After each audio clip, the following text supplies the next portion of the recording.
कहते मुहर्रम के दिन आने को होते थे तो इमाम रजा की कैफियत बदल जाती थी।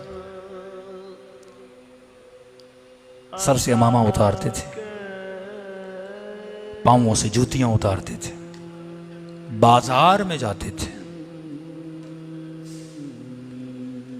लोग दौड़े दौड़े आते थे। फर्जंद रसूल, घर में किसी का इंतकाल हो गया, बच्चे खैरियत से हैं, कहते थे हाँ सब खैरियत। फर्जंद रसूल, फिर यह हाल क्यों बनाया आपने? अमामा सर पे नहीं है, जूतियां पांवों में नहीं है। फरमाते करबला में मेरे जद हुसैन को बेकफन मारा गया।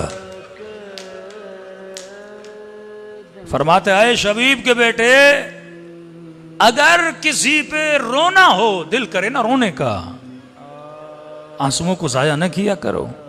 माल के जाने पे न रोया करो, औलाद के जाने पे इमोशनल रोना होता है, दायमी न किया करो। अगर किसी पे रोने का दिल करे तो मेरे जद हुसैन पे रोया करो।